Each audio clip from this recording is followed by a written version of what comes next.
What's up guys? I hope you are okay.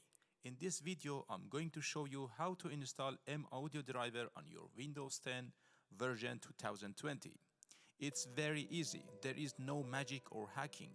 You just download the latest version of the driver that exists for ProFire 610 and install it.